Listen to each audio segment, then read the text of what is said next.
Commanding Love by Reading in Solitude. "Come on, wimp, pick up the pace," yelled Tennessee from her position slightly ahead of you. You kept up with her as she began leading you up a hill, but your legs were burning. You'd been running for nearly an hour at this point, but you still didn't see any end in sight. It was odd to you that she had decided to change your standard PT route, but you dared not to complain to her for fear of being scolded by your superior. Ever since you volunteered to fight on land for the Azur Lane, you'd been training with Tennessee to become stronger, as she was already one who was deeply into training. She would run with you, fight with you, and shoot with you. More recently, you'd even spent time with her outside of training, though she still seemed to be quite strict about things. You felt as though you were running on none more than the last of your stamina and will, especially with the weight of the rucksack that you were given. But you pushed on to make sure that you could make it for her. Tennessee turned around to see how much you were struggling, and for the first time you seemed to see that she had some sort of look of worriedness. Though fleeting, you felt something stir in you at seeing her face as her countenance went back to being her usual stern glare. "We're almost there. Just keep going," she stated. Was she pleading? You reached the top of the hill that stood over the naval base, where there stood one old tree that leaned against the horizon. You began to catch your breath when you noticed Tennessee watching you from beside the tree. You looked over to her to ask if there was anything more she wanted you to do, but instead found that she was standing beside a small basket with a tarp set upon the ground. "What's this?" you asked. "Is it for our workout?" "No, stupid," growled Tennessee before turning away from you. She cleared her throat and continued. It's something else." You approached her and stood beside her as she picked up the basket. "Sit," she ordered. "Please." You did as she asked and knelt against the tree, setting your gear down against the same tree perpendicular to yourself. You wiped the sweat from your brow before speaking up. "So, what's next?" you asked as you looked back up to her, at which point you saw her with a bowl of water that she dumped onto you. "What the?"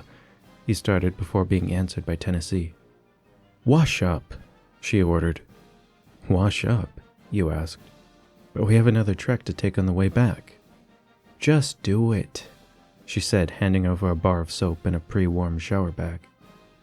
You took them from her and looked around. "Where am I supposed to shower?" "We're standing under a tree, no? Go on, wash," she stated, somewhat flustered. On noticing you staring at her, she blushed and added, "Look, I'm not gonna peek, okay? So just don't get any weird ideas." You shrugged and walked around the tree, hanging the shower bag upon a branch and stripping down in order to wash yourself. You closed your eyes and began scrubbing yourself down as the water poured over you from the bag hung above you. Scrubbing your hair, you looked up to see Tennessee peeking slightly, at which point she turned around quickly again, allowing you to finish up. "You have any clothes for me?" you asked from around the corner. "In your rucksack," she responded, not turning around. "Well, can you bring it for me?" you joked, expecting her to tell you to get it yourself. Tennessee stood still, but instead of doing what you expected, she took the bag, turned around, and, keeping her eyes avert from you, she passed the bag to you. You opened the bag and found inside a checkered button-up with pleated wool pants as well as a fresh change of underclothes and some other things that you were unsure what to do with. Is this the right bag?" you asked her. "Just put the clothes on," replied Tennessee. You dressed and stood before her. Tennessee smiled and took your hand without speaking, leading you back to the canvas. You didn't even have a chance to respond to her as she pulled you along. Never before had you held the hand of Tennessee. It was soft, though her grip was quite firm, as you expected of her. She set you down on the tarp and placed the basket between the two of you before retrieving a bag of her own from a bush nearby. Tennessee smiled as she returned.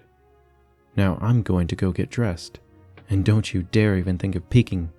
I'll give you something to look at." You nodded as she passed you and moved behind the same tree that you got dressed behind. It was some time when you heard her call, "You better not be looking," to which you responded, "I'm not." But when she continued to take time, you couldn't help but take a peek. Of course, out of curiosity, at which point you saw her tall body only from the top, all of her sensitive areas covered, and her head stuck within a dress that she seemed to be trying to pull over her head. You quickly looked back as her head reappeared from within the dress and waited for her return. "Well," you heard her say from behind you. "What do you think?" she asked. You turned to see her wearing a dress fashioned much like the shirt that she often wore, though her new outfit draped to her knees. "Wow," was all you could say as she approached you and settled in beside you. "You like it, I hope?" she asked. I do, yes," you replied. Tennessee blushed before saying, "Not that it matters anyway, I thought I should ask." You couldn't help but feel a bit let down at that. Perhaps it was the idea of Tennessee wanting to impress you for once that made you excited, or maybe it was simply being in the company of such a beautiful woman that made you feel the way that you did. But regardless, there was something in the air that you couldn't quite put your finger on. "So, why the outfits?" he finally asked. Tennessee blushed before finally stating, I just thought, well, you'd been working so hard, and we'd been spending plenty of time together. And I'm finally getting used to your pace, and, well, I was just thinking, maybe it'd be nice to do something for you. The outfits just make this date. I mean, she sputtered. "Well, that's very kind of you, Tennessee. So, what did you have in mind?" you asked her, saving her from embarrassment, to which she opened the basket to reveal sushi on ice with containers of rice and salad for the both of you. "Lunch," you responded. "Indeed. I remember you like sushi, so I had some made for us, and I kept it in this basket that Akashi made to keep the cold in," she stated as she set the basket between the both of you. Well, sounds good," you exclaimed. When the two of you finished, you both sat in the warm afternoon sun and watched the manufactured ships move in and out of the port. "This is nice," said Tennessee from beside you. You felt Tennessee's hand settle on yours, seemingly without her notice. "It's only made better by having you," you replied. Tennessee looked at you before noticing her hand on yours and quickly pulled back from you. You met her gaze and, as you both looked, Tennessee carefully set her hand beside yours once more. "Tennessee," you began. "Yes?" she asked, not looking away. Do you feel something in the air between us?"